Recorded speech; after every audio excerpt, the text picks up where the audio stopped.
Dang, it's only 120 laps. Huh?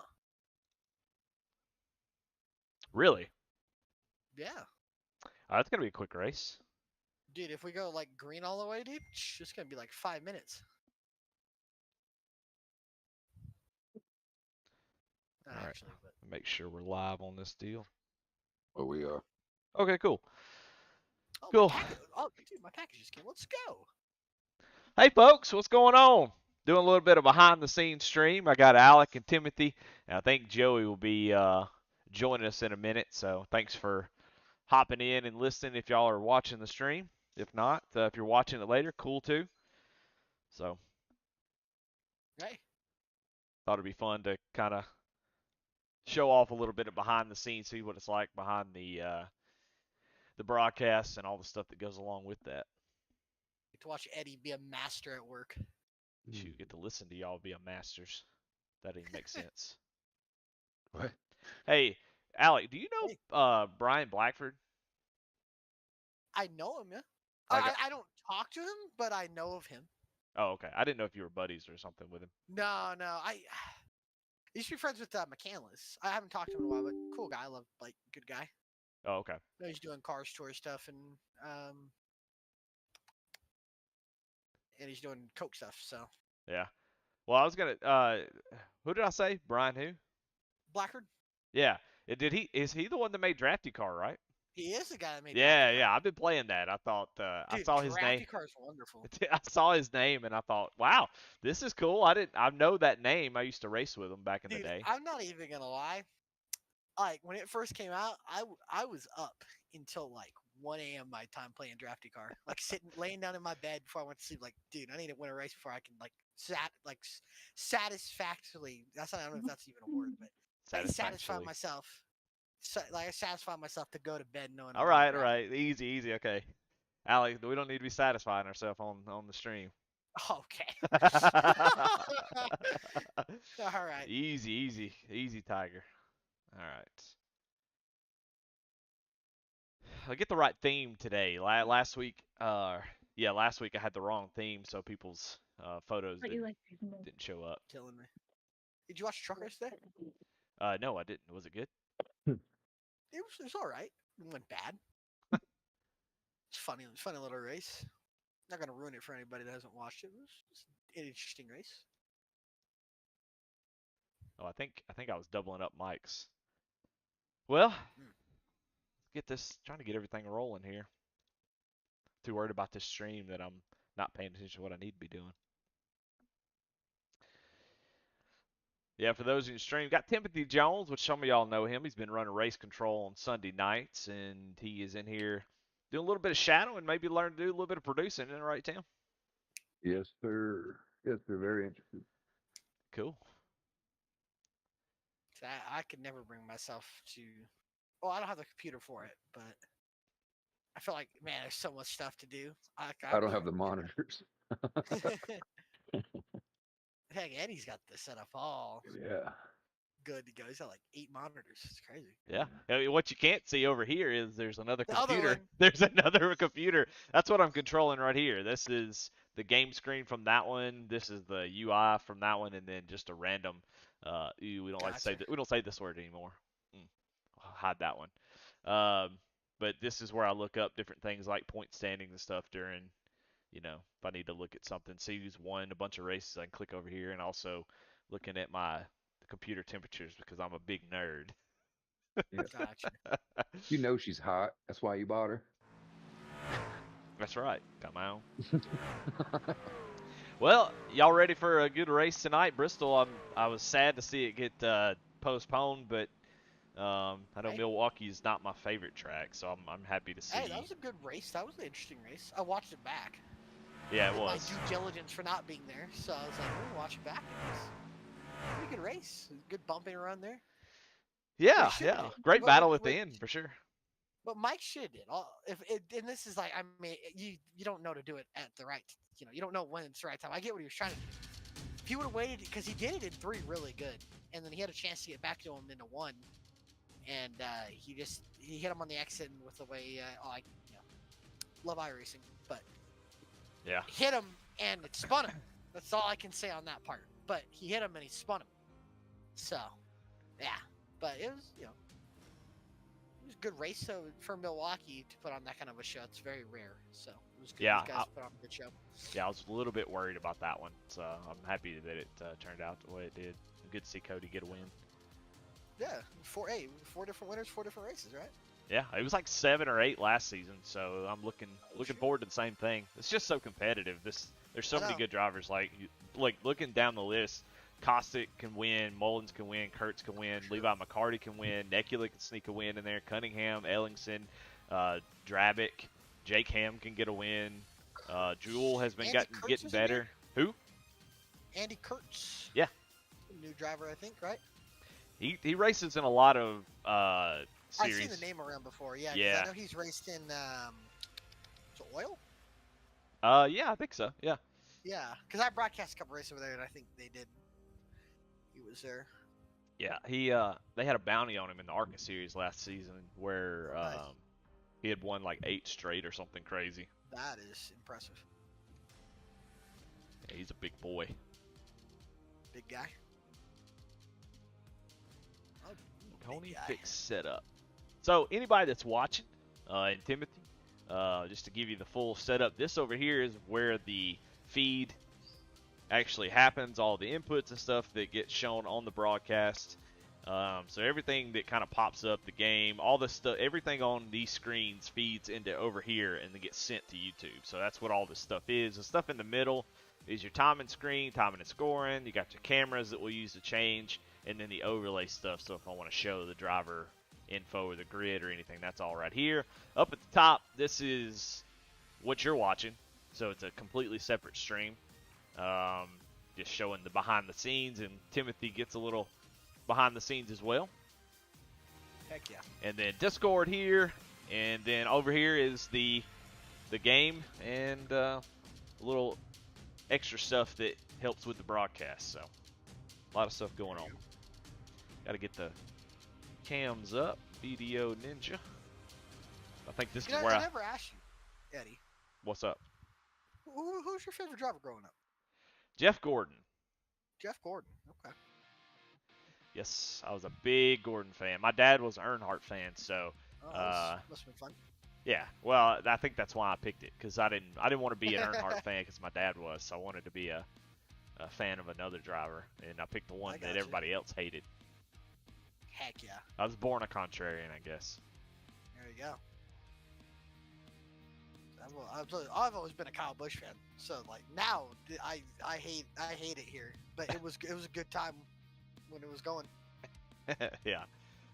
I never thought I missed the JGR days. Well, I was gonna say you're in this weird spot where you everybody likes your driver now.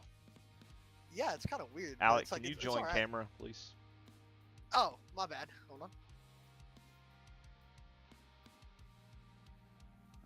I'm definitely expecting when I hit go live on the actual broadcast that everything's gonna just set aflame. Were you the one that did we were working together the first time and it didn't go? And we were like scrambling to try to get it going? Yeah, probably. I remember because happened. you were new at the time, I think. This is like a year ago when we were doing that Friday night series. And I remember you clicked go live and you're like, it's not live. I'm like, what do you mean it's not live? And I'm like, you're like, dude, it's not live. He's like, oh shoot. That's happened. That's happened way more than I'd like to admit. But yeah, when you're trying to get stream keys and stuff from other people, sometimes it doesn't go well. What's up, Joey? Hanging out, man. How we doing, Joey? Doing all right. Good. 1 second. Yeah, go ahead and get that cam on for me, Alec. Make sure everything is good.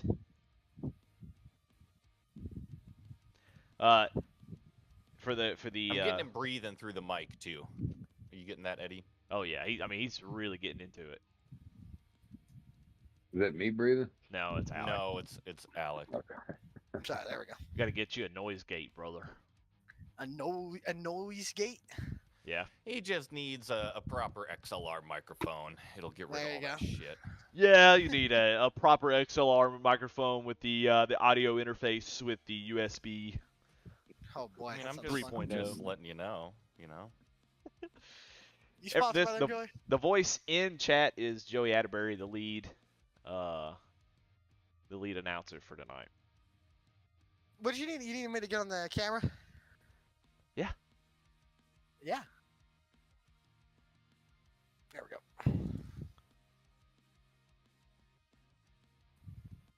Yeah. Yeah. Yeah. Yeah. Yeah. There he is. Hey, look at There that. we go. How we doing? Do a little bit of. Look at that. If you're watching the stream, you can just cheat and see their beautiful faces. Yep. Oh. Fatal next gen. So, no points again tonight because we're still on that issue of drop weeks. Yeah. So the points looks weird. This one's a week behind of the other series, so it's which I guess doesn't really matter for y'all. Gotcha. Are we not counting last week's winner? What you mean? I mean, we've had 4 winners here. I They're just in the meant playoffs, right? points wise. We're not really. Okay. There's nothing to really talk about because if you go to the points, it's just your 4 winners. You know, at 90, Oh. 89, 89, 87. So until we get another week in it, it really doesn't really kick in just yet. I kind of wish iRacing would do it at the end, like Sim Racer Hub does, where it counts all the points until you get to the end Oh, and that would starts be- dropping them. That would Yeah. be kind of cool. I'm gonna read this real fast. Okay.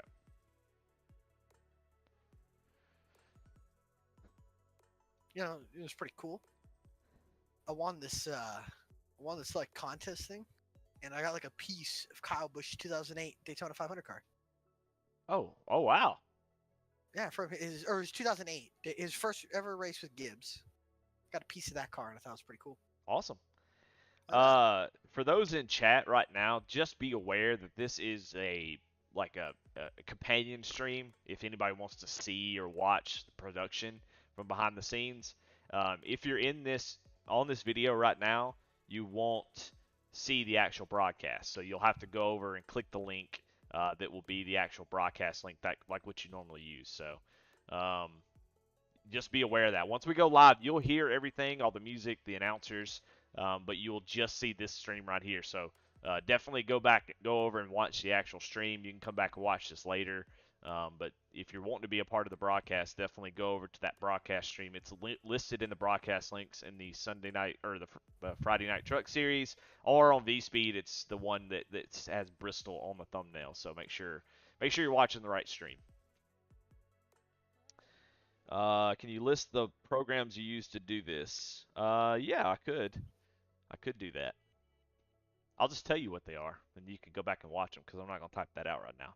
But I have vMix over here, which can easily be done with OBS, which is up here that you're watching the stream on.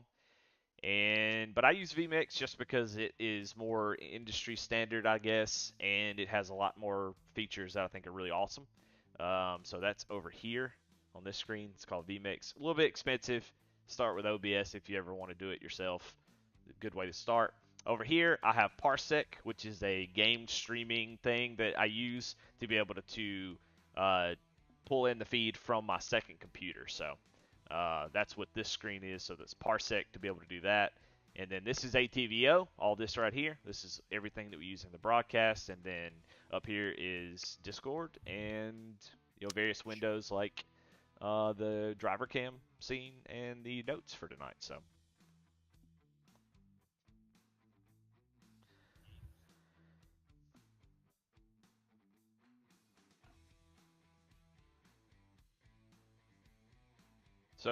Tim, are you running race control tonight? No, I'm not. Oh. I just pulled that up in case anybody want to look at, because I remember you saying the way you see Rex is by watching the miles per hour if you don't catch it on camera. Yeah. And this was just that third-party software that it'll highlight their names if there's a contact. Oh, cool. Yeah. And then once I go over and click the incident type, it takes me like 200 frames before the incident. Yeah, over here on the session events, like if you do a road course, it does a very good job. But Yeah. outside of that, no. Joey, you need anything from me? We're good. Chuck. I mean, I think we're good. Yeah, Chuck Felt, I saw that. Yep. And then outside of that, it's just normal stuff.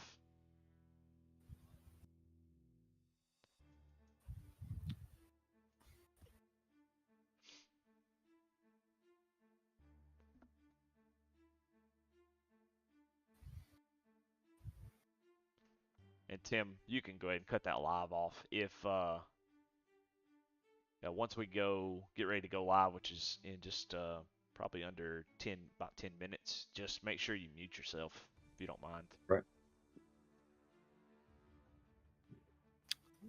It's a good question. What's your recommendation for people potentially interested in being on the broadcasting side? What's the roadmap in your opinion? Well, that's a great question. Just depends on what you want to do. If you want to be a announcer, you probably have the easiest. Eddie. Go ahead. I mean, isn't it casting couch or no? Or Yeah, first thing, find the nearest black couch that's up against a white plaster wall. Very, very sketchy looking. That's usually where you start. Wow. Yeah. I mean, we're talking about TV. You want to make it big time or not? It's like my mom's room. But yeah, Johnny Was that V. too inappropriate? No, it's perfect. I love it. Wow. Johnny V. We just got to make sure that you're got the right attitude, you know? Mm-hmm. That's right. Well, if you want to be interested in broadcasting, it would do you good to know what's expected, kind of watch actual broadcasts or watch something on VSPEED and see how it goes. And it depends on what you want to do. If you want to announce, that's the easiest job. They do zero work. Yay. They do almost no work at true. all. They just show up and just ramble We on, just as talk. you'll see We just tonight. talk, yeah.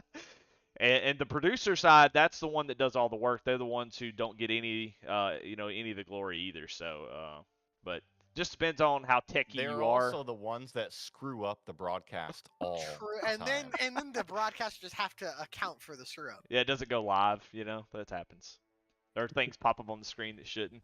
Or you're doing a simultaneous stream at the same time and not focused on your main job, All right, we got another 10 minutes before we go live with anything. yeah. But yeah, there's not really a roadmap. You just do it. That's the great thing about this, I think, is what's so cool is that anybody can jump in and be an announcer on a broadcast and just do it for fun. Well, so here is, I think, the landscape, if you're trying to do this on an amateur level, right, to get going, is that there's usually two roles in a sim racing broadcast, right, Eddie? There's a producer role and there's a commentary role. Those are the two roles you're going to find in most sim racing broadcasts or sim racing productions, right? Yep. Yeah. If you're So gonna do the something producer- good, just kind of Yeah. yeah. I mean, if you want to be the boss hog, you go do both, but that's very difficult to jump into. It'd be easier to plug into something.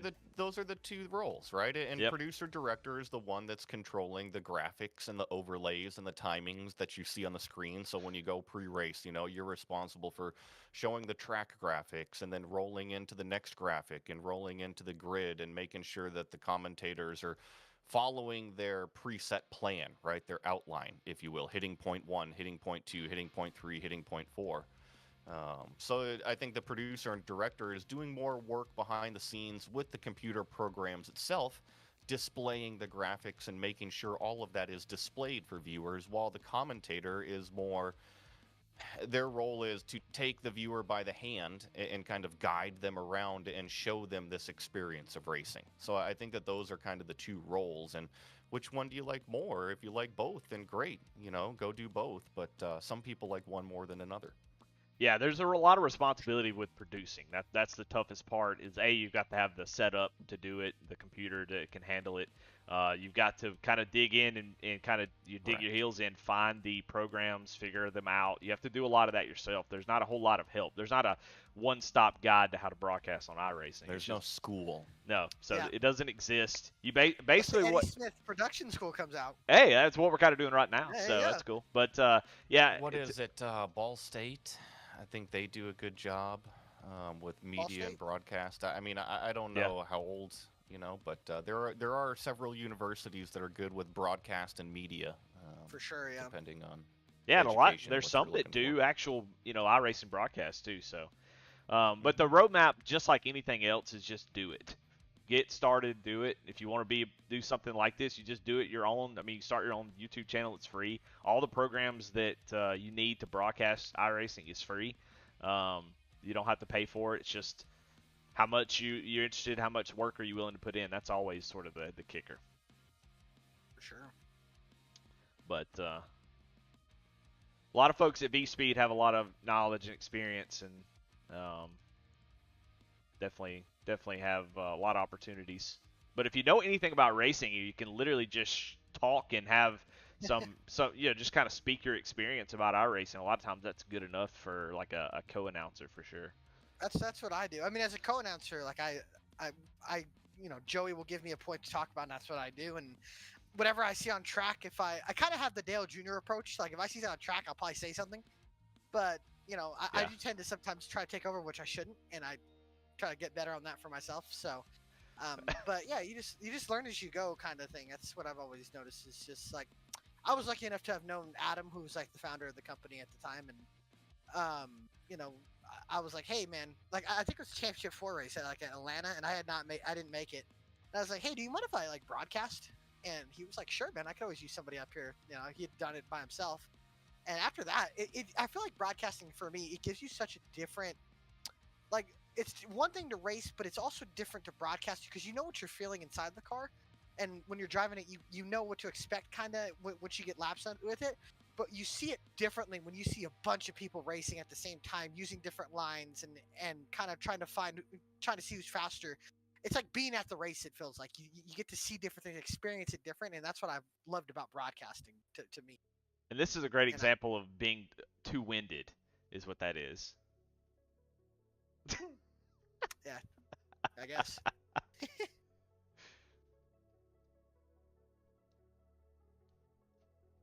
But I love it, and guys like Eddie and Joey, man, they make it really fun. So, and Bradley, I've done it with him before, and so it's a good time to I guess share a little bit of my racing knowledge with the folks that watch. So, Yep. hope you guys Hell yeah. enjoy when I'm Well, screaming I and yelling definitely about have. virtual race cars. I've always liked Alex's energy.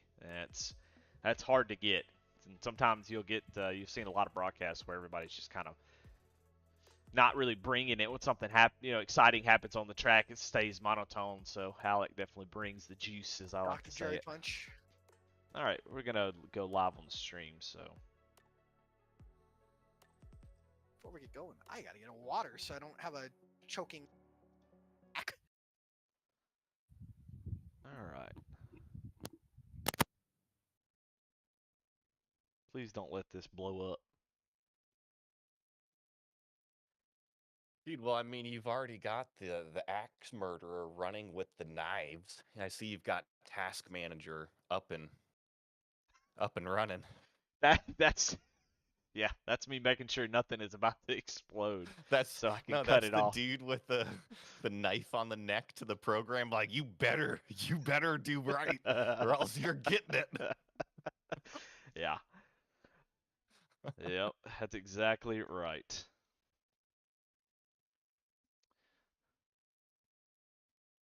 Yeah, thanks, Johnny.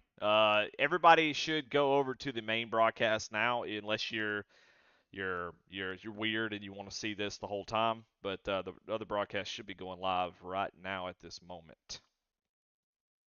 So, reminder, anybody watching this broadcast right now, if you want to watch the actual broadcast, please go over there now. Close out this video, scoot on over there. We got just a few minutes and we'll get rolling. But if you want to hang out here, cool. You'll hear the behind the scenes and the yip yap that goes on when we're not. We gotta get you on a big primary, Eddie. Oh yeah, you trying to humble me, dude? This monitor setup. I mean, it's working. Don't get me wrong. Like, you've made it work. But man, I don't know how he keeps up with that. That's what I'm mainly amazed about. That is amazing. it's not bad. How many monitors you got, Joey? I mean, I've got 2 monitors, but my primary's 4K and Oh, a okay. 42-inch, so I've got lots of Gotcha. screens going on within it. I say, because I have a 49-inch and I have like Discord here and the race here and like the ATV over here to check on standings and stuff. So We are in intro, by the way, so about 3 minutes before we'll be live. Yep.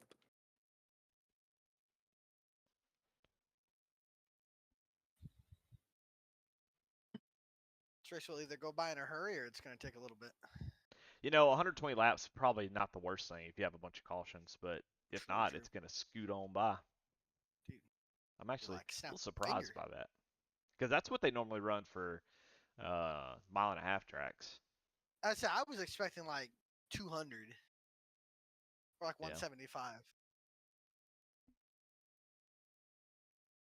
I'm gonna refresh VMix real quick. Thank you. All right. Now.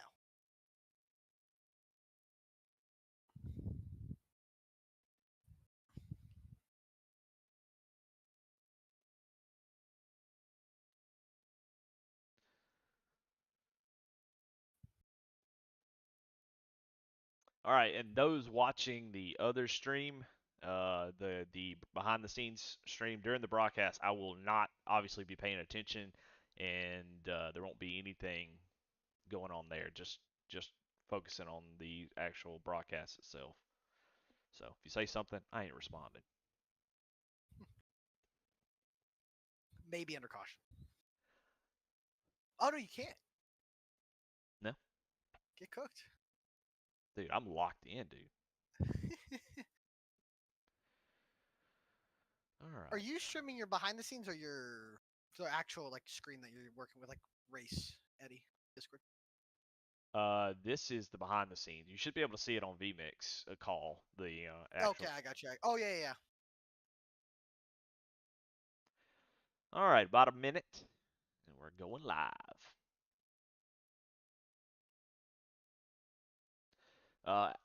Alec, don't forget AB, the best we can. Yep.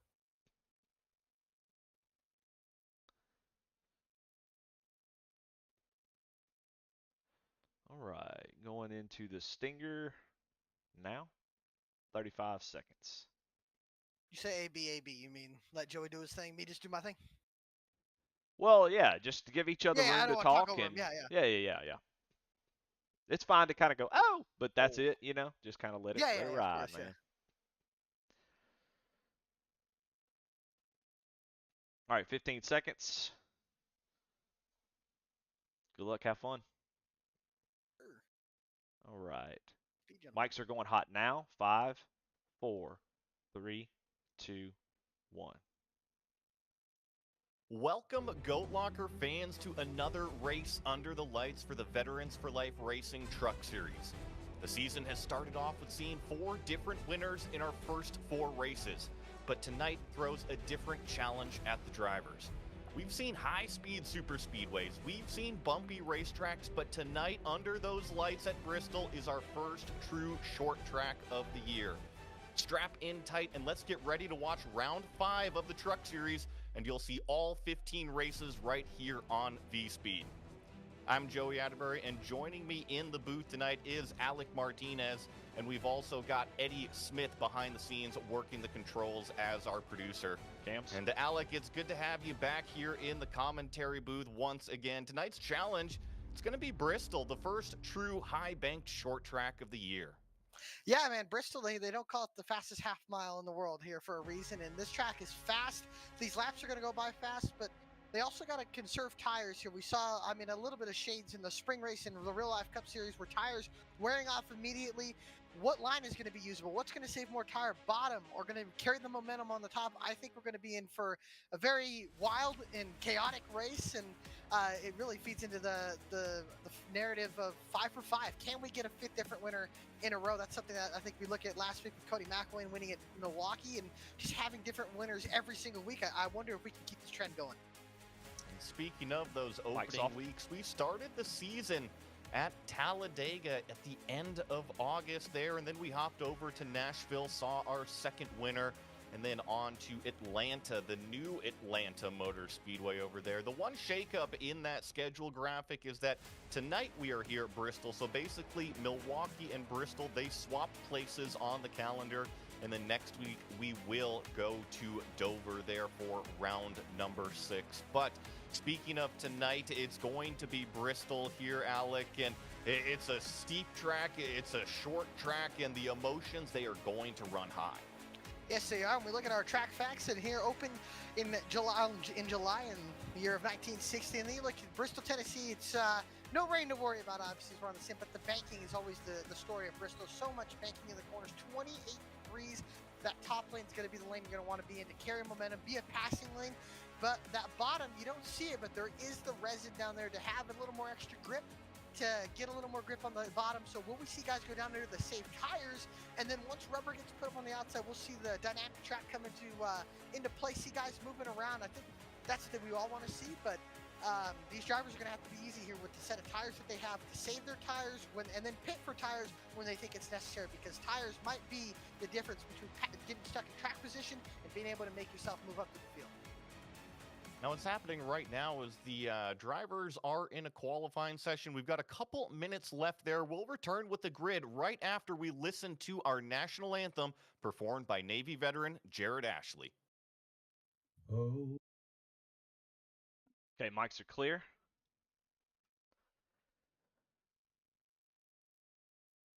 Yeah, give us the gun show, Eddie. Oh, get that good back stretch. What you can't see is that I have like a colonoscopy donut that I sit on. It's not really that. It's just a cushion that is for that, but it's shaped very, very close to being something similar. And I have a little back thing to lean up against. I have really bad posture. Backtrack like crazy for that one. Do what? So you're having to backtrack crazy for that one. I mean, that's what it is. It's got the little, like, cut out for your spine. Heck yeah.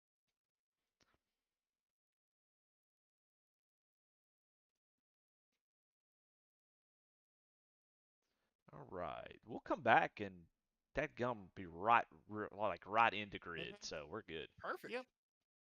Yeah, we've been nailing these intros. Y'all did a good job. And anybody that's watching the broadcast stream, bless your heart. But it's all a timing thing. We have a lot of stuff we have to do. We have to show the intro screen and then get through all the intro stuff, kind of introduce everybody to the track and what we're doing, and then got to play a minute and a half of anthem before the grid and stuff. So it's a lot. 20 seconds. And these guys are masters at timing it out. All right. 10 seconds. Mics are hot. Please don't talk.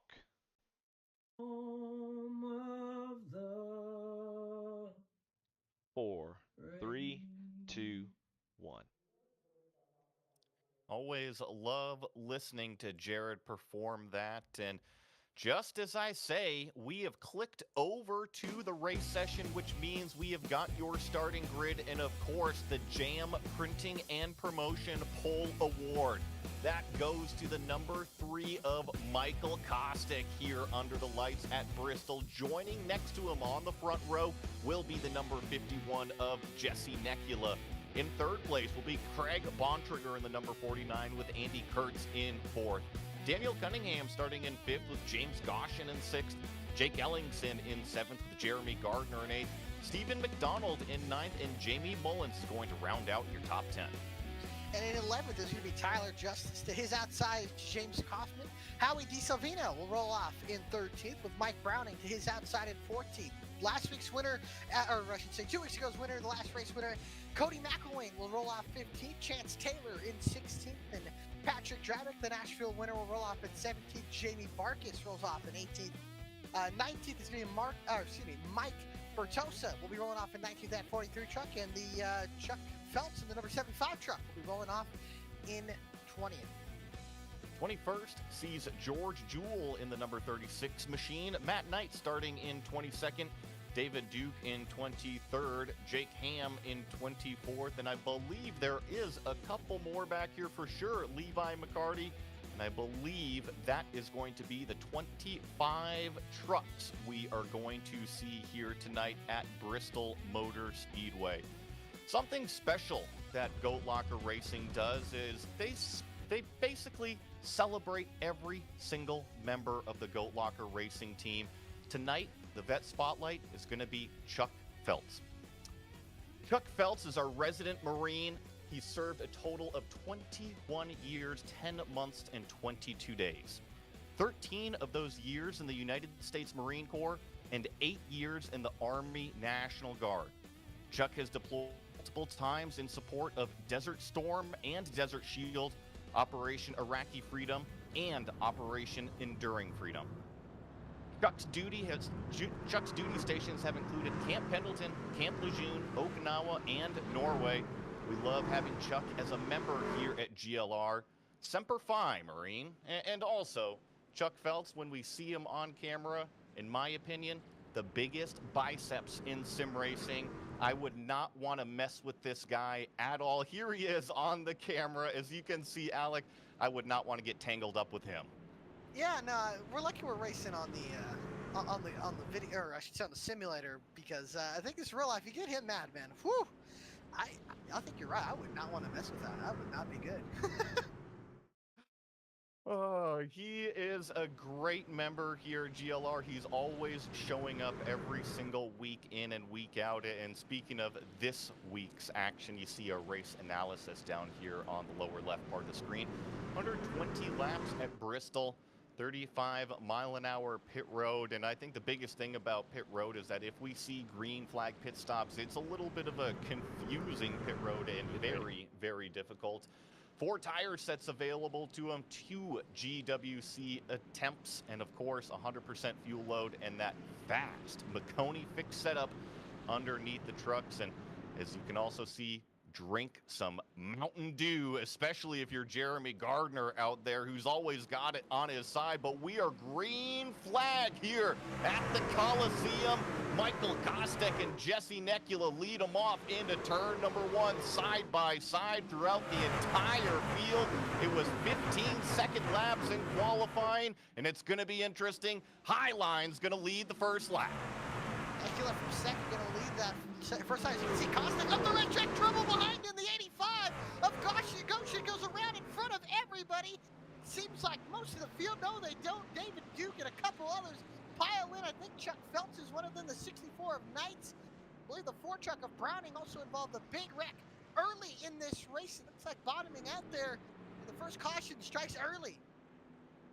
You were right that it was the 85 that I don't know if he got help or if he was just loose. He was on the top side of the racetrack here, so let's watch this truck. See if he gets a little bit of help from the 27. The 27 looks like he's plenty far behind coming into turn number 2 here, and that's tough to tell. It certainly looks like if he did get into it, Ellingson maybe got into the right rear of the 85 there. Let's see on board. And Alec, if it is, it's just slight contact, isn't it? Yeah, and it's the worst place. The truck's barely unloading with the corner. It's just that little bit of a tap right there. See, I don't think he meant to get into him. The checkup from the truck in front of him, which I believe was Kurtz, he kind of got on the brakes a little bit early. And I don't think Ellingson was expecting Goshen to do that. And then he just clipped him, and he hit him in about the worst spot you can hit anybody on the track. The truck's light into the corner, and then just on that right rear, the most sensitive part of this truck, it just gets him around. Like I said, I don't think anything intentional there, but unfortunate for a lot of the guys getting caught up on lap 2 of this race, and big hits especially for the 4 of Mike Browning. Heavy damage on that truck. A little unfortunate to have our first yellow flag just here in the first couple laps of the event, and we'll see if I can spit out my words a little bit better throughout the rest of the night. Speaking of, the Veterans for Life Racing Team. They're a race team with the goal of fielding a truck next season in the NASCAR Craftsman Truck Series. Veteran-based and focused on helping veterans all across the racing world, they are also heavily involved with many veteran nonprofits to raise awareness and funds. Goat Locker Racing is now partnered with them, and they are the title sponsor for the Friday Truck Series. That's right, folks. It is the Veterans for Life Racing Truck Series Season number 8 is what we're doing here with Goat Locker Racing. We're on round number 5, and if you missed the intro, we've had 4 different winners in the first 4 races, so including a couple of these gentlemen that you see down here on the screen. The opening winner, Jeremy Gardner, he is bottom center. You see Big Daddy right there. There was your winner at Talladega. Patrick Drabick, top center. He was your winner at Nashville. Howie DeSavino is not on camera, and Cody McElwain is not either, but 2 of the winners there. And then you also got David Duke, Jake Ellingson, George Jewell, and then, of course, tonight's vet spotlight, Chuck Phelps down there. That's awesome. I love it. A lot of guys, I think you look at Gardner and Drabick, little smiles on their face. They're locked in. They don't have to worry about anything going on other than collecting points. So I think that's a good stress reliever. But, you know, we're coming up to halfway in this season. Dover going to be the halfway mark of the regular season, I should say. I got to think some of these guys wondering, you know, how close am I to that points cut line, and where can I get these extra spots, extra points to point your way into the playoffs. It's a great talking point because we are, call it, halfway, roughly, of that regular season. And we haven't really talked about those points too much, but I think as the regular season starts to wind down, that points picture will start to narrow up as we get another green flag. Jesse Nekula with a tremendous jump on that top side, gets a huge hole shot into 1 and 2, but look at the run coming from that 48 of Andy Kurtz. He's now looking down to the inside. I don't know if Nekula got slipped up in 1 and 2, but all of a sudden that 48 straight to the point. Well, he's got to be careful. The 51 of Nekula's not going to let him go easy. He's got the preferred line with momentum on the outside. Oh, we got trouble in the back, I think. Chance Taylor is around in front of Browning, and he's going to spin down the backstretch into the inside one. And there's another truck caught up in it. And is that Mike Browning? Browning is also caught up in it. it. Oh, Bertosa, sorry. Sorry, Bertosa in the 43 truck caught up in it, and the second caution comes out already, but no rhythm so far here. And I believe Kurtz got the lead from Nekula there on that restart.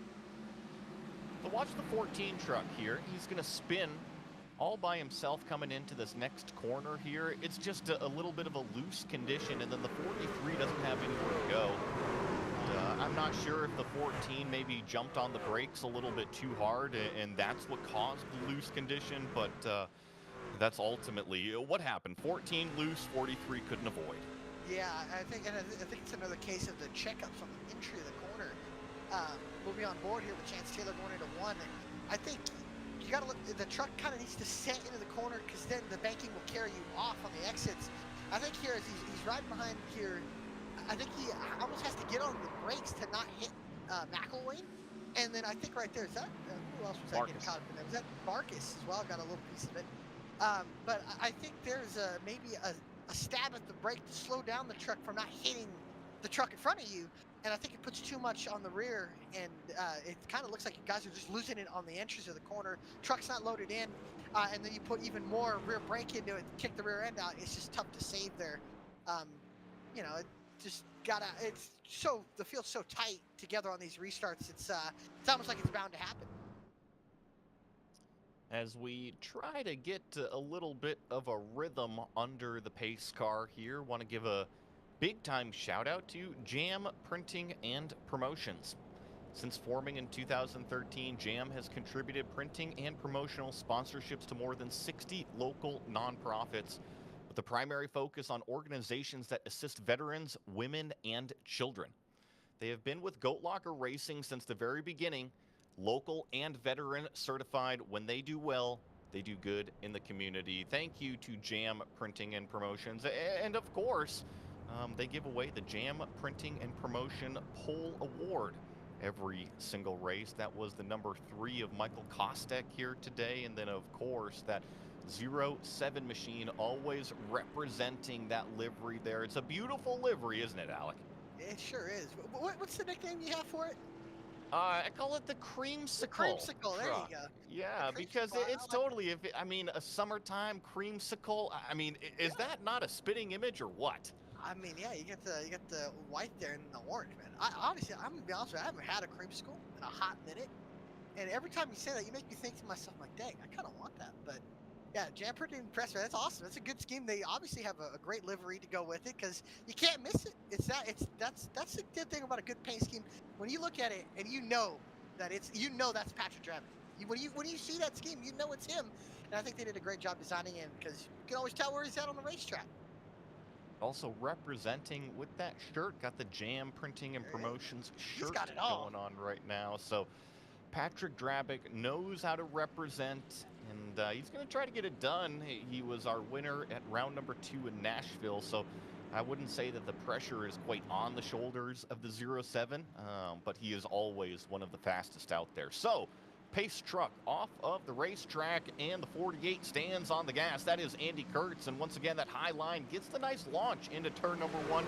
Nebula is actually clear of Michael Kostek in that number 3, so single file first, second, and third, and then fourth on back starts that double file racing that we see so often at Bristol.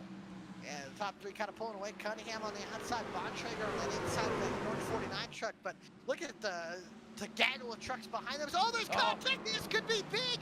2 trucks slide, another one up in the outside wall, and it looks like about a 5 or 6 truck wreck here. Still trucks sliding and careening out of control. And another caution comes out. I'm trying to see who that one is. I think that's Stephen McDonald in the 68 truck was where it all started. Yeah, I was watching it, I believe, going into turn number 1. I think between the 33 and the 68.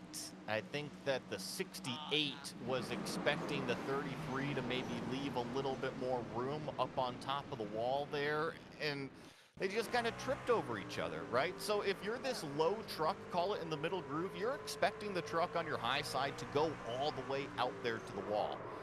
And when you leave, call it half a truck width between yourself and the wall, you can kind of rub doors a little bit.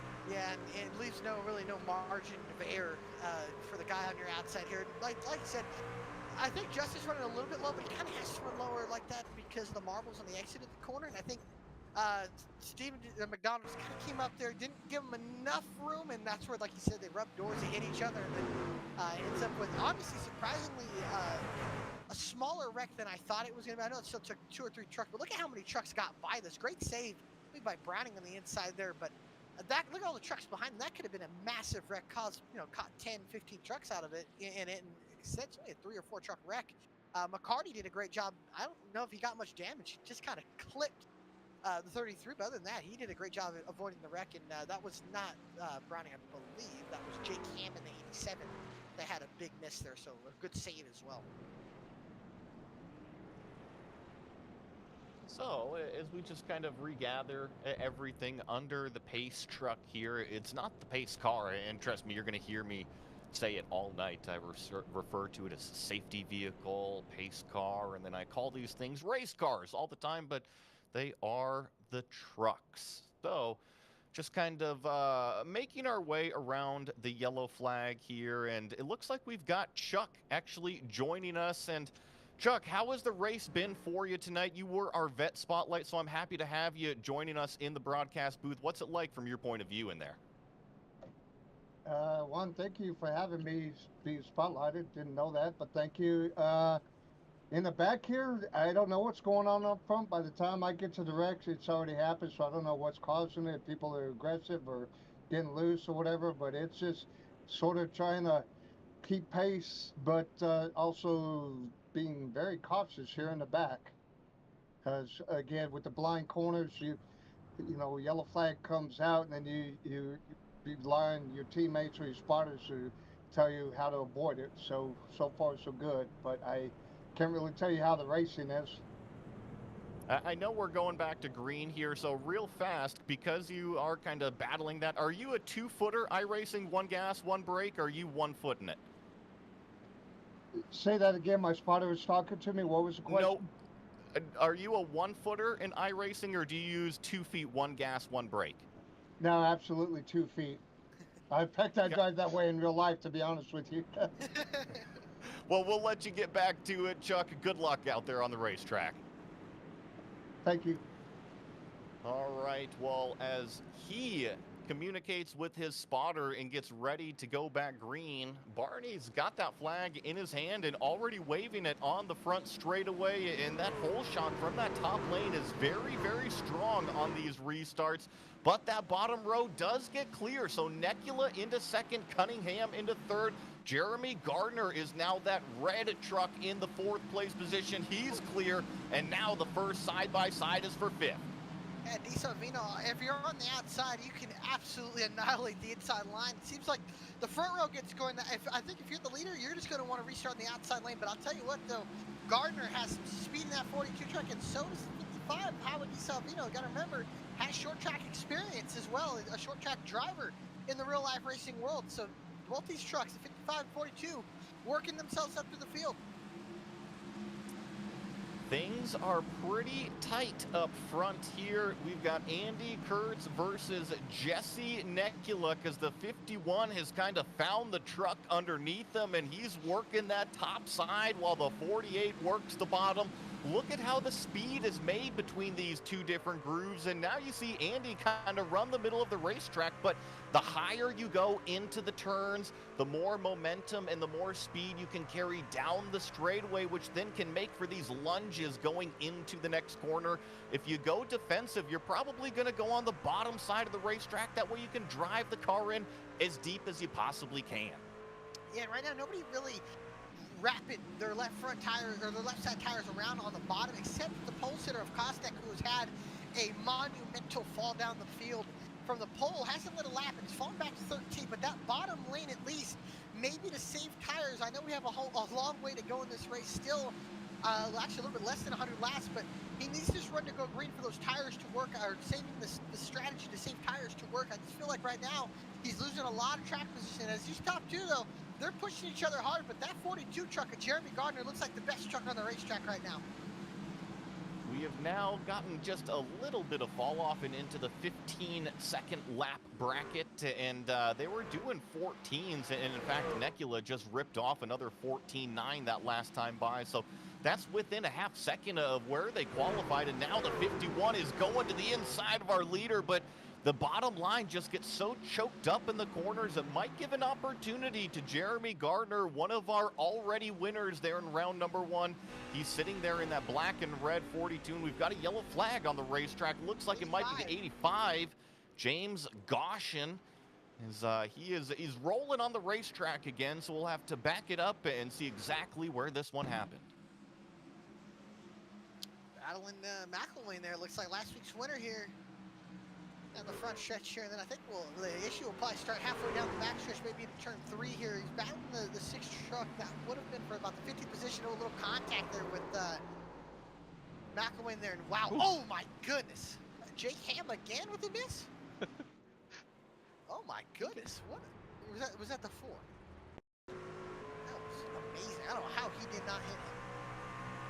Definitely a close call, as the truck was basically sliding to a stop. That was Mike Browning, yeah, in the number 4 car, and maybe even a little bit of target fixation going on right there, where you're looking at the truck, you know you need to avoid it, but instead of going around it, you almost go smack into it. So, yeah, thankfully Mike was able to avoid that one, and want to give another big time shout out to Veterans for Life Foundation.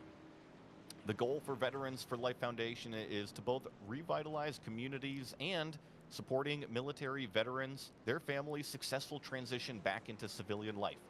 Through support services, counseling, and education, they provide permanent, affordable housing to veterans and their families. Just a huge thank you for the Veterans for Life Foundation and everything that they do for our country's first responders, veterans, military, and the sort. Big time part of Goat Locker Racing here, and I know that we've had a lot of yellows, Alex, so far in this race. We will see a little bit more of a green flag stretch eventually. These drivers can't just keep fixing their trucks forever. Got to remember, there is no fast repairs. Well, yeah, I think that's something to look out for.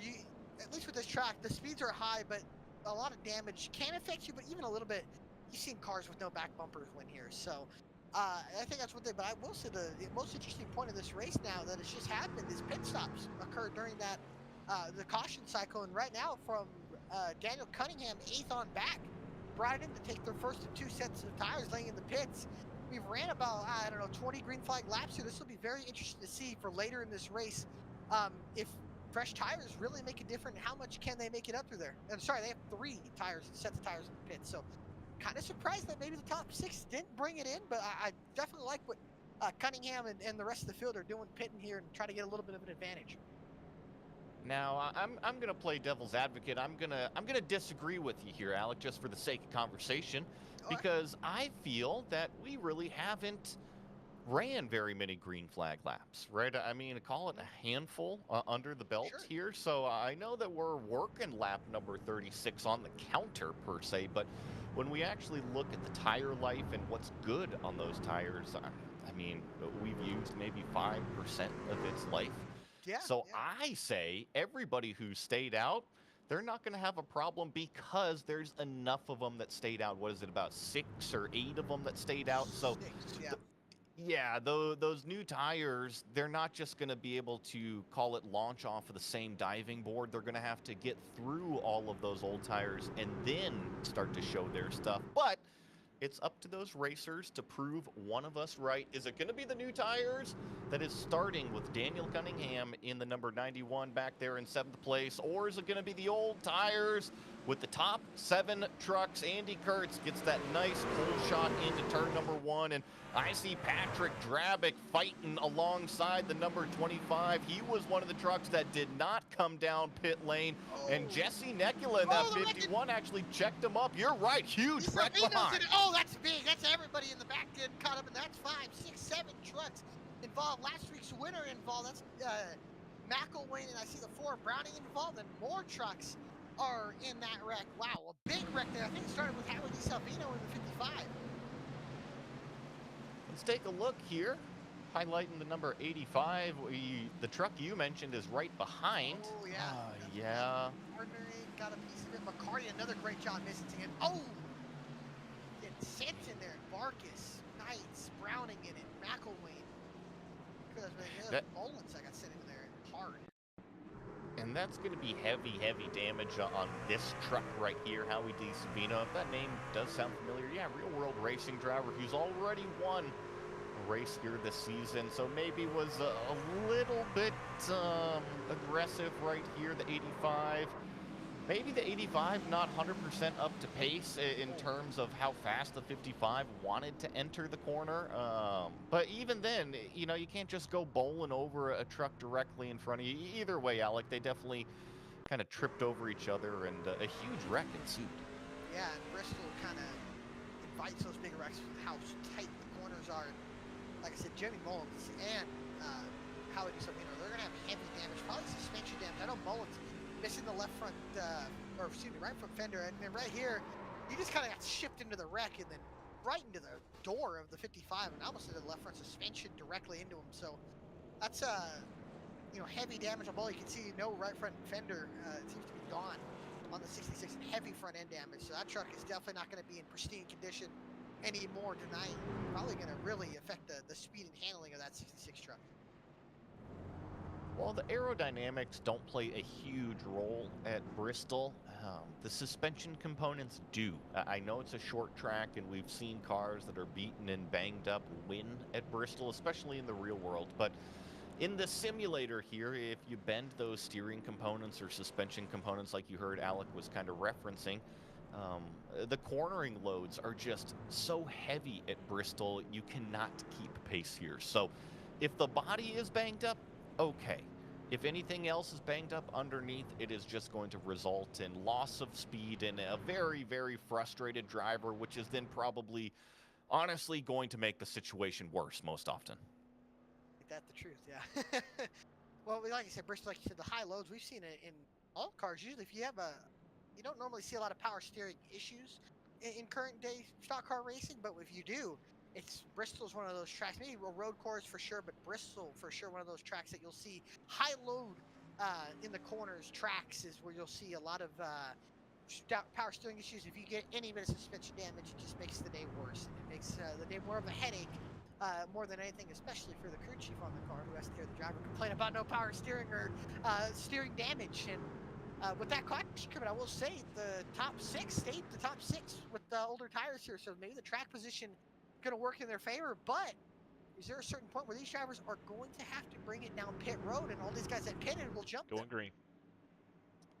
We're about to go green flag. You bring up an interesting point, loss of power steering. I don't think that these veterans, these military guys would have a problem, but I think some of the sim racers, if we had some power steering loss, might have some issues with their sim rig as Andy Kurtz gets going once again here. Necula sitting there in second place. Then you see that wonderful side-by-side battle between that Jam Printing and Promotions number 07 of Patrick Drabick and James Kaufman, just doing a terrific job in that, call it highlighter orange and yellow 25, working the high side, passing Patrick Drabick with speed. Oh, almost into the back of the 51. A little bump and run style of Bristol out. Drabick to the bottom of Kaufman. Ham and Ellingson kind of just waiting behind them to see who gets through the momentum. Ham, big run on the outside of that 87 truck. The green numbers there. And look at that 87 carrying momentum on the outside. Drabick going to just get kind of freight train on the outside right now. I think that Drabick is a very smart racing driver. Remember, we've mentioned he is one of our winners already in the previous 4 races. I wonder if he's just saving a little bit of tire there on the low side of the racetrack, knowing the high side of the racetrack is one that can carry more speed right now. So you see once that opening kind of was there, the 07 took that gap in line. And now we see right in front of him, Jake Ellingson trying to make a pass on the 87. Whoa.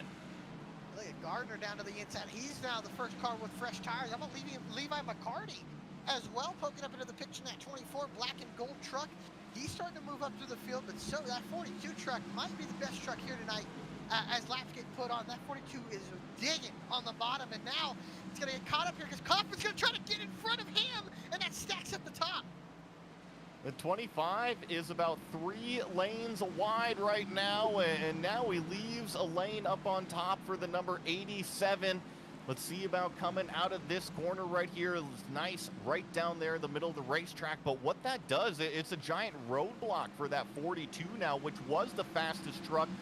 Gardner's going to have to force it 3 wide if he wants to keep the momentum up, because he sees all these trucks that he just passed. Ham, Ellingson, Drabick, and now Bontrager, they're all going around him while he's stuck behind Kaufman. And he can't afford to get into him. He might spin around. How about Bontrager on the outside, going to the outside of the 42 and 25. Gardner's going to get fed up here pretty soon. He needs to find a way to get by. He's losing track position, losing spots as the leader. Andy Kurtz is gone, and it seems like Necula is kind of holding up all these guys behind him. He's running the middle, but it seems like Ham, Ellingson, Drabick, Bontrager, they can't get by him. Oh, big moment from Kaufman, and Gardner finally going to get to the inside. He forces it 3 wide. Yeah, the 25 thankfully lifts out of the gas there. He was kind of in the sucker hole right in the middle of the racetrack. So the 42 finally gets by Kaufman, but instead of for what was 3rd place, it is now 9th place, and he sees just truck after truck after truck in front of him, stacked up right in front of him. That was Drabick that had a moment, and the 42 got into the back of the 07. And he got the wall pretty good, and I think the 42 might have a little bit of right front damage, as well as the 24, who might have left rear or right rear damage from there. And Kostick almost got caught up in it, but they all keep it clean and green. But maybe some damage for sure to that 42 as Bontrager starting to make a move to the inside of Ellingson. See Ellingson here in this red and white number 27 on top of the racetrack. Craig Bontrager is that orange and black number 49 working the low side, and it's just the ebb and flow here at the Coliseum. Typically, we see the high side of the racetrack kind of prevail as long as the momentum can be kept up and you can put the power down on corner exit. But the caveat here, that black and gold 24 Levi McCarty, he's faster than everybody because he's on those fresh tires that you were mentioning before we went green last time. Yeah, and that 49 is also on the fresher tires. Maybe that's why he's able to kind of make the bottom work more than everybody else. Although Necula has been kind of more painted to the bottom towards everybody else's. Interesting point in this race too is lap traffic maybe going to become a point if we get enough green flag laps where maybe the pace of Andy Curtis will get to the back half of this field. The question is, though, as these guys running on the bottom, getting held down there, is it saving their tires? Is it hurting their tires? Is it going to get tight here? Ham, can Bontrager pin Ham behind the 4 Browning? He won't, and Ham gives up the spot, and Bontrager up to 3rd. Now sits his side on the 51 of Nebula. Won't be too long before he's able to challenge Jesse up here for what is second place. Is a little bit of a 3-wide moment there with, I think that's Ellingson, Kostek, and the 4 of Browning just kind of trying to let this lead pack on by without causing any ruckus back there. He's actually doing a tremendous job, as I say so. We have crossed the halfway point here, working lap number 63 right now. Click it over to 64 of 120. Still about 15.5 second lap times. We qualified at about 14.5. Our leader that last time by of 15.5. But the fall off is only, call it about 3/4 of a second because remember, these trucks have full fuel when you go out there.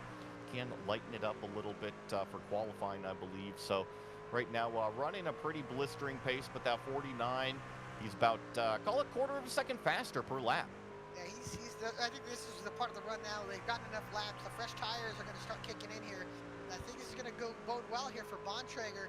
And he's going to get there. Can Andy Kurtz hold him off with 34 older tires? Although we say that, we got trouble in turn 3. I believe it's Feltz, and I believe the 07 of Dravic is in it as well. Barkus is in it. The 14 of Taylor is in it. Oh, they're stacking up behind. The leaders are coming up on the accident scene. Well, the yellow flag has been out for a while now, so I assume that they should have slowed down by the time they got there. Let's take a look at what exactly happened here. So we got Dravic following the 4. The 14 here that's down low, going to be a little bit of a funnel of 3 wide. Oh, I wonder, Alec, did you see, did the 14 and the 07 make contact? Do you see the heavy impact, the secondary impact? Yeah, there it was. Trying to get behind him, clipped him, and then Taylor trying to save it, comes back on the track. Look at that, on top of That was a sick DJ move, though. Did you see that spinning the turntables on top of the 85? That was a breakdancing move. Did it like right on top of his head and then back off of him there. That was something. And a hard oh my hit goodness. for Chance Taylor, who goes right on top of, gosh, and like he said, like a breakdancing DJ move there. Back on all 4s, but heavy damage, and now half the field going to come in. Kurtz into pit road, and he'll take his first set. Jacan going to come in, and I believe Greg Bontrager is going to stay out. Michael Colsa put Kurtz in 3rd. On board with Chance Taylor, trying to gather it up. Oh my goodness. Thank goodness these are virtual race trucks. I'm going to age myself a little bit for all of the GLR members. Maybe they'll get a chuckle out of that. That was very much like a scene out of Electric Boogaloo. Remember that one? I know Eddie's giggling behind the scenes right now. Breaking to Electric Boogaloo.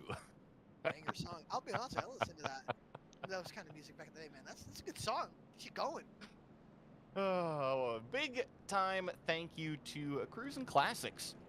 Located in Columbus, Ohio, Cruisin' Classics has a beautiful 56,000 square foot showroom filled with hundreds of unique automobiles. There is something for everybody out of their hand-picked selection of muscle cars and hot rods. Come on down and visit the facility today and check out their website also at cruisinclassicsinc.com. So, we are past halfway out here, working, call it 71 laps currently. Click it over to 72 under the pace car. We've seen a few different leaders out front, but it primarily has been the number 48 of Andy Kurtz. He has kind of led the majority of the race. We had a split strategy early on, but Andy did not come down pit road.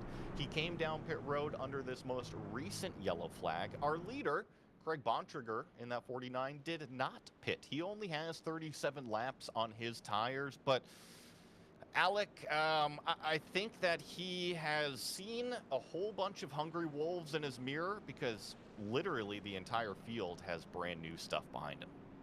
Yeah, I don't know why he didn't pay. I understand why maybe to save a set, but I think you're at the point where this might be the last set of tires. And then I think another mistake is picking the bottom. Giving the guy with fresh tires on the top, the guy you're racing, giving him the advantage here. I don't know. Bontrager's going to have to go. If Kurt's times it even halfway decent, I don't see Bontrager holding onto the lead here much, if not at all here. Up to Kostek and Nekula to get around here. I think Kostek's going to be in a good spot here to maybe follow Kurtz around 49. Well, let's see, Nekula does get on the gas, and it looks like he will be clear of the 48, at least going into one. But look at those fresh tires. There goes Andy Kurtz just straight around the top. And now it's a stack up. It's going to be stacked up behind the 49, which is the 42. And we've already got one spinning around there in 3 and 4. He's on the apron. We're still green flag racing.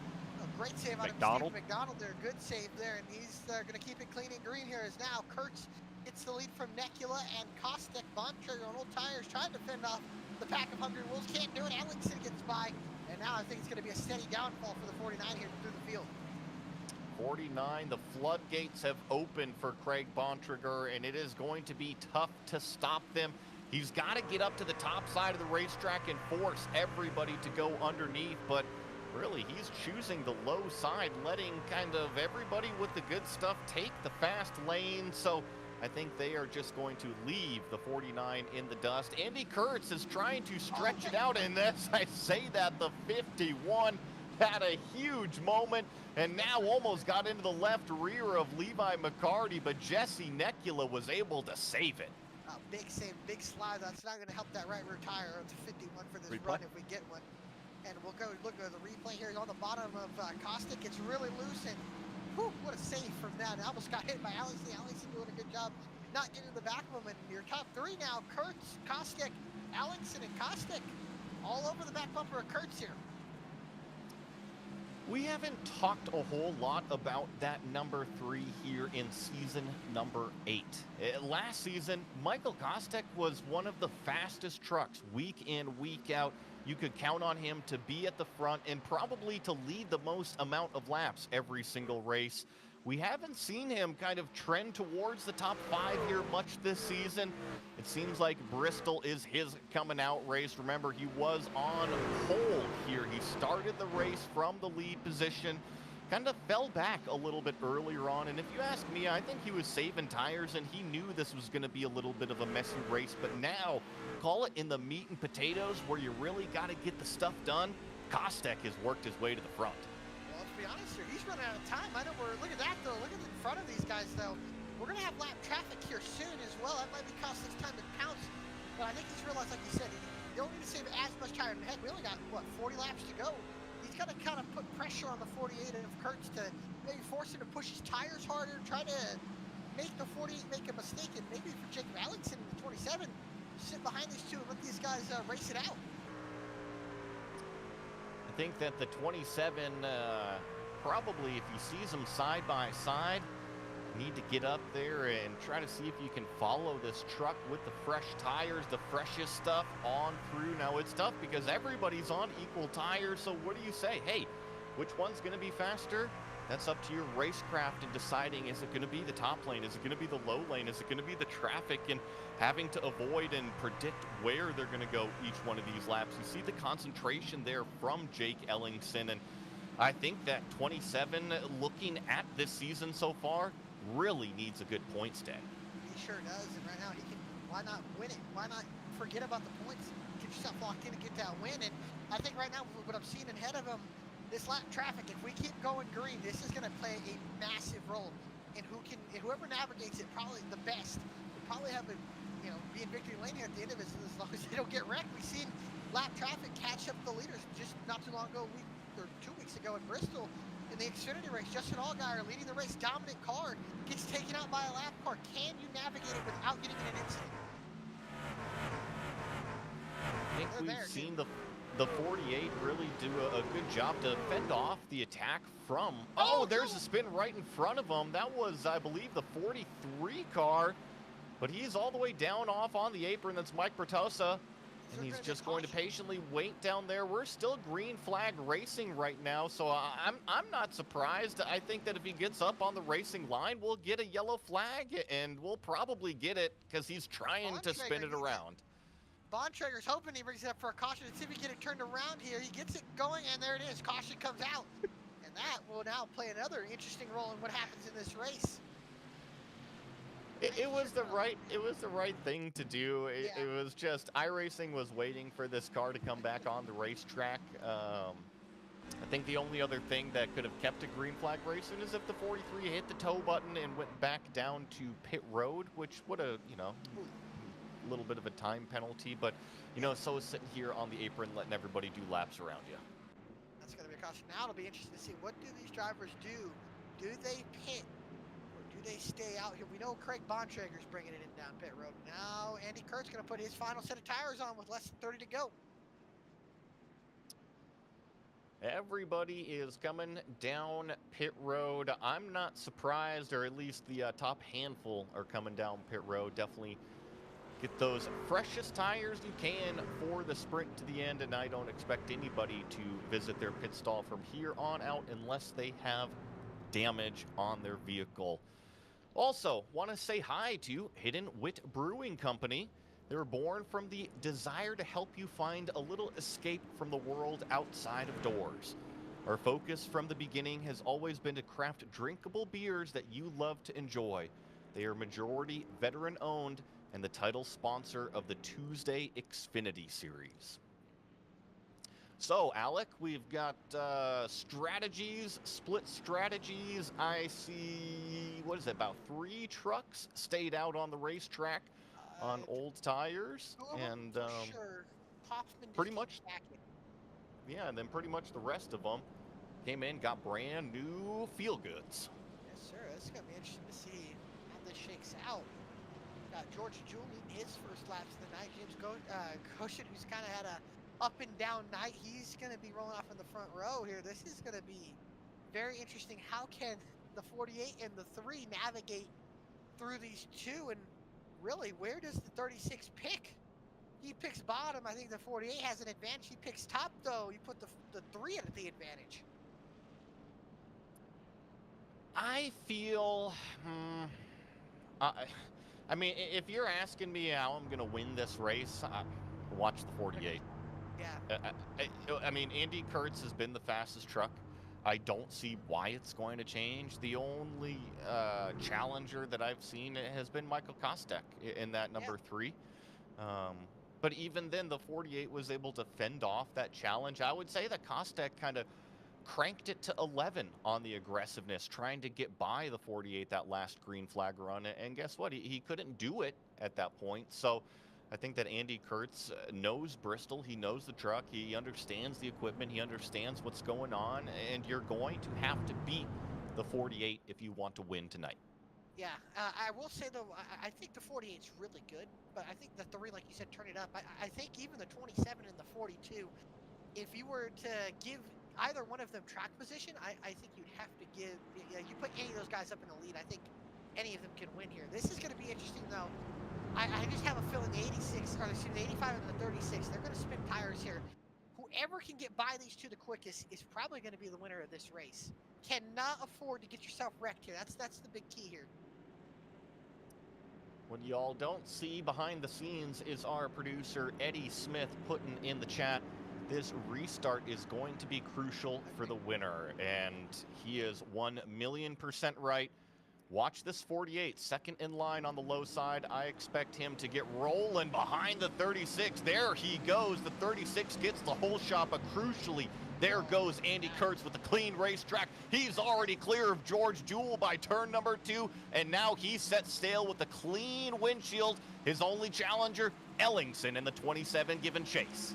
Yeah, Kostek kind of stuck behind the 85, finally got to the inside, but the 36, they're stacking up behind him. McElwain, Bontrager making contact with the 87 of Ham. These guys all making contact back here. Peter banging Bontrager sideways. Caution's going to probably come out, and it does.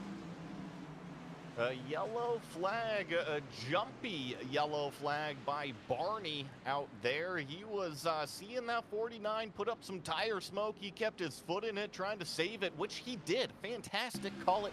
Half spin from Craig Bontrager and save, but because he was sideways in the middle of the racetrack, which we're going to see, we get another yellow flag. Just got a little bit too loose there, and right there, I mean, the bumps, the truck's not loading into the corner, gets sideways from you on cold tires, and good save though, really good save. Didn't lose too many spots. Caution came out there and kind of saved him there, so that's gonna help here. He's gonna have to get some of those spots back. Want to say hi to another big partner at Goat Locker Racing, Invets. Invets aids in transitioning to civilian life, focusing on job placement and finding the right community for veterans and their families to ensure their success and happiness. They're a veteran nonprofit in Indiana with the goal of bringing veterans to that state to live and work. They are the title sponsor of the Sunday Truck Series. So, what do you think here, Alec? We're going to be going green, call it, 17, 18 laps to go. I don't think we've seen the last of the yellow flags, have you? I don't think we have either. It'll be close. I just think right now Andy Kurtz is the guy to beat. He's got the clean air. He's got the track position he needs. If you keep restarting, I got to say this, though. If you wanted to win this race tonight, you got to restart in the outside lane. It just gets such a jump through the zone. Through 1 and 2, carry so much momentum off of turn 2 that you're just going to need to have it. It's up to Ellingson to get a good enough jump on that bottom to at least stay even with them and maybe try a slide job. But like I said, I don't think I think these restarts are crucial for track position if anybody can get to that 48 though. But I think right now though, he said I don't know if this is gonna be the last caution.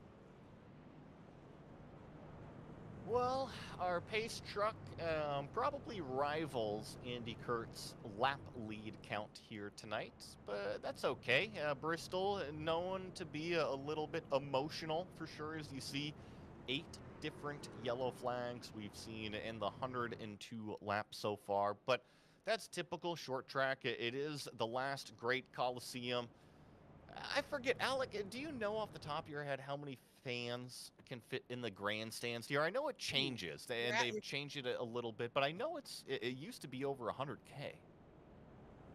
Okay, as somebody who tries to pride themselves on knowing a little bit of NASCAR stats, I want to say it's 160,000. I'm not sure of that, but I want to say it's like around 160,000 that can fit in this last great Coliseum. So, that's why I'm going to go with 160K. I don't know if they filled it out in a while. I know there was over 100K this year at the Bristol Night Race a couple weeks ago. So, I'm going to go with 146,000 as of 2021. So, that's pretty good numbers. Compare that to my Seattle Mariners that barely get 30K per ball game out here. Should be the Oakland Athletics, right? Anyways, my ADD brain, let's get focused back on sim racing. The lights are out on the truck, and it is up to the 48 versus the 27.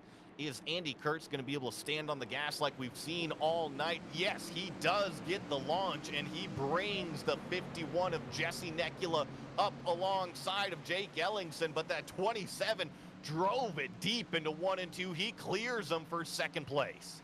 Stuck got a little loose there on the exit. Here comes Nekula with the run, going to cross over to the bottom, contact, and here comes Gardner in the 42. Oh no! In front of Gardner goes Ellingson, and a big wreck off of turn 2. Ham involved. The 25 is in it. Oh my goodness.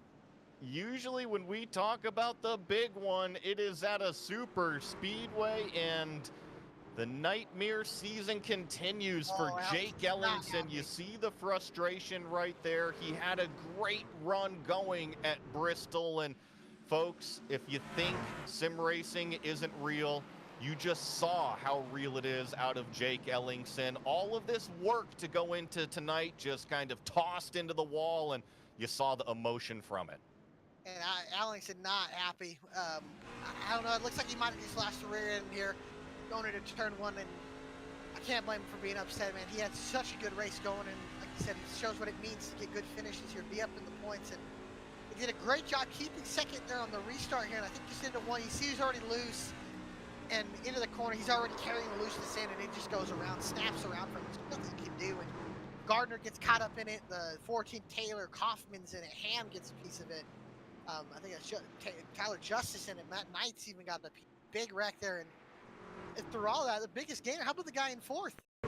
McElwain, up into 6th. McElwain in the 6th, last week's winner, up to 6th. Ham up is up to 4. Even Gardner, who got wrecked in that, is up to 3rd.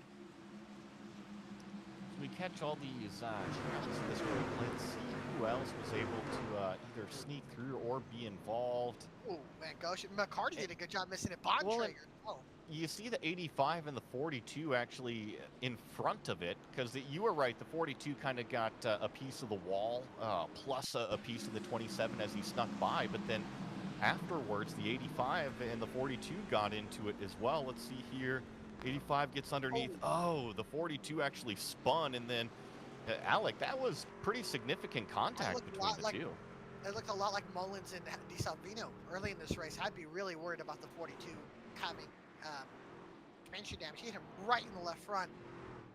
As for the 85, I'm surprised the radiator's not busted in that. He hit him pretty square. He was on board with Gardner. Alex, you get to see him come around. Really nothing Gardner could do to get out of the way quick enough and then get spun around. And honestly, it was probably a saving grace to get hit by the 85. Didn't lose too much. I think he was all the way around. The 85 doesn't hit him, but I'm more worried about that left front. Look at how much the left front tire is sticking out compared to the fender. Although that could be a good thing, maybe no suspension bent, but cosmetic damage more than. It might be time to get around at Nasty's Restaurant and Bar and watch the final handful of laps here. And speaking of, in March 2012, Nasty's opened its doors out there in Hilliard, Ohio, and from the get-go, they aimed to embody the energy and passion their sons, Nathan and John, poured into the dreams of their restaurant. Nathan's commitment to hospitality ensured every guest received exceptional food and service. They're the co-sponsors of Wednesday's Next Gen series. They have hosted numerous fundraisers in their establishment with the goal of raising funds to donate a sim rig to a deserving veteran or first responder. That's really what Goat Locker Racing is all about. Not only helping your buddies here on the virtual racetrack, but being a part of it in the real world as well. Helping out everybody that you are involved with, that you've crossed paths with along the way. That's exactly what Goat Locker Racing is. And we've got the truck off of the racetrack. The 51 versus the 48, and the 48 gets another huge jump on the front straightaway. What happens between the 51, the 42, and the 87? Remember that Jeremy Gardner machine has damage, and now Necula spins up into Gardner, and more chaos ensues behind. Oh, there they go. More trucks. Jewel Knights. I don't think Gardner heavy damage. Look at on Gardner. His wheel is upside down. That suspension is killed, and more trucks in the top 5, top 3 area, and especially Necula, who started on the front row, and Gardner, who had such a good truck, destroyed with only 10 laps to go. I'm going to wait for the replay here. Ah, man, that was... this one's tough. You know, I took a look at it from up above. When you're in Jesse Necula's position, it's tough because you want to play both lanes, right? You seeing that? And it can also be the cold tires on the restart. Remember, these aren't brand new tires, so it could also be the 51 kind of getting loose about a turn number 2 that kind of causes the shift between both lanes, but tries to occupy both of them, and it just doesn't work. Yeah, if I had to say, I think from what I can see and I understand, he's trying to cover the outside. I think he knew Cam was going to get a big run on the outside and trying to keep that second place position, and I unfortunately, I think he made the move just a little too late. Ham had such a big run and kind of already had a fender there. I don't think Necula was going to clear up in front of him in time to, and I think that's what happened. And unfortunately, Jeremy Gardner's just an innocent bystander, really. But I think there for Necula, he just got clear. I think he just cleared himself a little too late. He was clear before he did that move. He waited just a little too long to do it, and the 87 was there. Right here, 87's there, and he just comes up, and he goes around, and Gardner made the move to miss it. He just couldn't miss it in time, and big hit there. I think what is interesting here, as we wind down these replays, it's tough.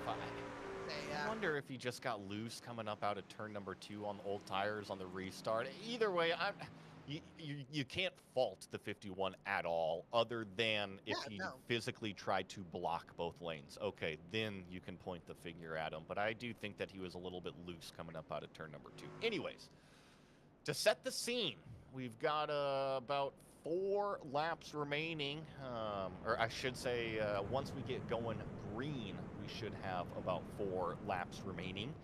Andy Kurtz has really done a great job with these restarts. The 87 of Jake Ham, he's been able to work his way up through the field. He's one of our biggest movers of the night, up 22 positions, started back there in 24th.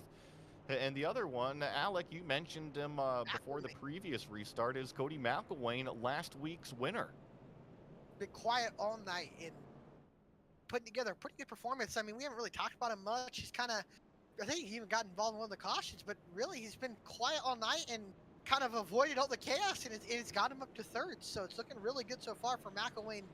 Oh, this restart's going to be tough. You got to hold off Levi McCarty as well, who's been up and down here tonight. And Jake Ham, Jake Ham, I'll give him credit, man. He's been up all night, weathered the storm most of this race, and kind of been a presence inside the top 10, and now he finds himself with the shot to win. Going to be a restart, like you said, with 3 to go. 4 to go. Also, check in real fast as we get ready to go with our vet spotlight, Chuck Feltz. He's still kind of hanging out right there. He's the first truck 1 lap down, currently in 16th as our pace vehicle comes off of the racetrack. And the 48, before he even gets to the straightaway, stands on the gas. He is ditched out of there. Levi McCarty is battling with Jake Ham, so the 24 versus the 87. McElwain is trying to figure out which lane is going to be faster. Is it going to be the high lane? Is it going to be the low lane? Now he's going to force it 3 wide. Now 2 wide. McElwain down to the bottom of the racetrack. Can McCarty have an answer for the 48 of Kurtz? Kurtz pulls about a 3-car truck length lead into turns 3 and 4. McElwain loose. 2 laps to go from the last Great Coliseum. Can we get to the white flag before we see another caution? The 48 of Andy Kurtz has dominated tonight's race, but Levi McCarty is proving to be a challenger. 1 lap remaining, half a mile. Can the 48 hang on to it? It seems like the more green flag runs, the stronger he gets, and all he's got is 2 turns left. Andy Kurtz looks up to Barney. He sees the checkered flag. Winner, 5th different winner, the number 48 of Andy Kurtz. What a win. What a dominant performance here from Bristol. And what a race. What a top 3. How about that? Well, Five awesome. Different winners in 5 races, folks. We've seen Jeremy Gardner, Patrick Drabick, Howie DiSavino, Cody McElwain, and now the number 48 punches his ticket to the playoffs with a race win. What a dominant win. 104 of the 120 laps. That 48 truck lights out all night now. Gonna burn it down on the front stretch here at the last Great Coliseum. What a race. And he's had 5 different winners in 5 different races, man. It doesn't get any more better and competitive than that. Let's see if he can burn it down. Let's crank up the audio and listen to that big old rumbly boy.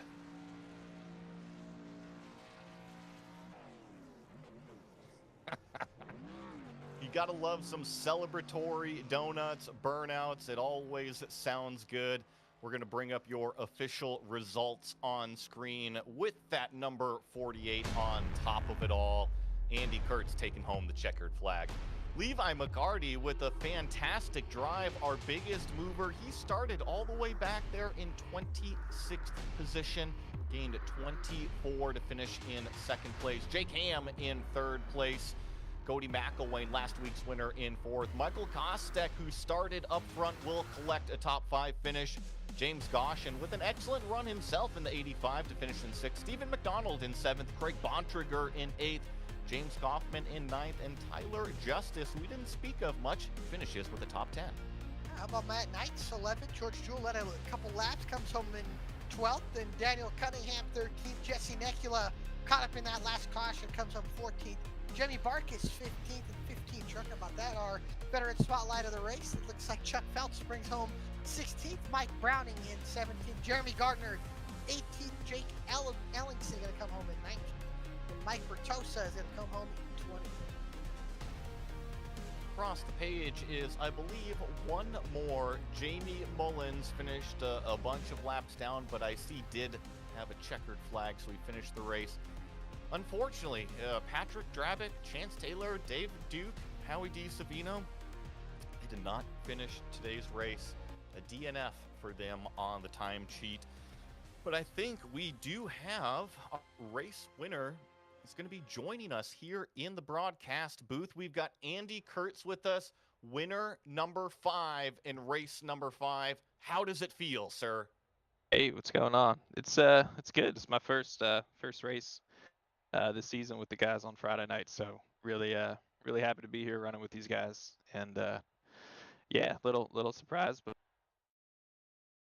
cycle fell with cautions and stuff like that. So yeah, it was a lot of fun. I really felt that you were the driver, the truck to beat all night. Was it maybe just the clean air and those kind of launches off of the restarts, or what made it look so easy for you? Yeah, I think so. I think the setup was really good. I mean, you could really push it. It like didn't get tight at all when the run would go on, but you could still push it pretty hard and not burn up the right front like I normally do here. So setup was awesome, but yeah, I think just clean air, being able to just only go push as much as I needed to, and then kind of defend. I was driving a lot of the race just in my mirror, so just keeping control of the race was key. So that's really all it took. You had mentioned it was the first time that you had come out to the Friday Truck Series here. Are we going to be expecting you in the future? I certainly hope so. I'm doing part time just because Friday nights are a little tough for me, but I'm having a blast doing Tuesday and Thursday night with the GLR guys. So yeah, I'll do them as much as I can, but hope to make a couple more. But definitely won't be every week, unfortunately. But yeah, I'll do them when I can. Well, Andy, thank you for coming out and racing with us. Congratulations on the win here at Bristol. Is there anybody you want to thank? Yeah, thank you very much. Appreciate it. Yeah, I want to thank everyone at Goat Locker for putting this on for us. Really appreciate it. Awesome series. A couple series throughout the week. I want to thank all of our sponsors: Lincoln Tech, Hit It Went Brewery, Cruising Classics, Snasty's Restaurant and Bar, Veterans for Life Foundation, Veterans for Life Racing, Invents, Jam Printing and Promotions, McConey Setup Shop, VSPEED, Nazar 360, Indiana Department of Veteran Affairs, Alexander PC, Sim Motion, Next Level Racing, iRacing, and Above the Yellow Line for everyone here helping us put this on. That was Andy Kurtz with a Walgreens receipt of a sponsor list there at the end. I was pretty impressed he was able to rattle that all off. It looks like Alex got up with second place. Yes, sir. Levi McCarty, you got a copy, buddy? Yes, sir. Well, man, you come home with the second place finish here tonight and had a great restart there at the end with 3 laps to go. Got up to second. What more did you maybe need to get to that 48 of Andy Kurtz? Yeah, I feel like I didn't have enough laps behind him to kind of figure out his weaknesses and kind of where I could jump on him. But yeah, most of my work was done on the restarts and you know driving it hard on the high line, getting around people, and I mean we started out back and came up through a bunch of times making passes on the high side. For sure was an up and down day, and we come on the concrete here tonight. Next week, back on the concrete again out in Dover. How do you feel about going out to Dover and maybe trying to repeat another top 3, if not be our 6th different winner of the season? Love it. The concrete tracks as of late for me have been really good. I kind of struggled with them when I first started iRacing, but I found something with them, and it's been consistent, and I'm really excited to get to Dover. For sure, man. Well, we appreciate your time, buddy. Is there anybody you want to give a shout out to here tonight? Yeah, I gotta shout out Fairfield Auto Group, Fairfield Motorsports. Those guys hooked me up with a sweet paint for this league, and I'm really pleased with it, and I thank them as always. Yeah, I got to go down to here, Lincoln Tech, Hidden Wit Brewing, Cruising Classics, Nasty's Restaurant and Bar. I know they do a lot of great things for the league. Ran a couple of charity races for them. Always a blast. Veterans for Life Foundation, Veterans for Life Racing, Jam Printing and Promotions, Invets, McConey Setup Shop. The setup that they gave us tonight was really fun, really stable. It was really fast as well. So thank you to those guys for for what they do and set up shop. VSPEED, thank you guys. Top notch broadcast. Really fun to go back and relive and watch. So I appreciate that. And yeah, that's about it. Thank you. All right. Well, we appreciate your time, Levy. Again, have a wonderful evening. Congrats on the second place finish, and hopefully we'll be talking to you next week out at Dover. Appreciate it, guys. I think we have one more interview lined up here, and that is our third place finisher, Jake Ham. Congratulations on the podium finish, Jake. Thank you, sir. It's nice to finally get back on the podium. And what a way to do it, man. Up 21 positions here to finish in third. Give us kind of the point of view from inside your sim rig, what that was like. A lot of patience. I was really nervous starting from the back. I messed up both my qualifying laps and just took it easy at the beginning. And then as everybody kind of leveled out, settled in a little bit, just really put the hammer down and really found that top groove to be the way to run the setup tonight. And it ended up working out pretty well. So talking about the different grooves, we definitely saw that top lane be fastest, but the alternate tire strategies, the mixed tire strategies, kind of seemed to put some roadblocks out there, didn't it? Yeah. Yep. So you're always going to have some markers that come up depending, when you pit, when you decide to, come in or not. And you probably saw it. I got tied up last week, messed up in the pits. This week I took the wrong pit entry, so it put me at the back again. And it's these small little mistakes are keeping me from the win, but I'm gonna get it next week, hopefully. Speaking of next week, kind of Bristol on steroids going to Dover, I take it you feel pretty strong, just like this racetrack? Yeah, I have. I may not be the fastest guy that's out there racing, but I would say I'm pretty much one of the most consistent. And so I just have the ability to like settle in, consistent lap times. Don't burn up your tires, and I'm a lot better on the long runs. I'm not quick off the start, but long hauls. So, if we can get some green flags, that's normally where I shine. So I'm hoping that's what we get next week. Well, Jake, thanks for coming out and racing with us. Is there anybody you want to give a shout out to? Yeah, absolutely. Smart Avenue Realty. It's my real estate brokerage here in the Des Moines, Iowa area.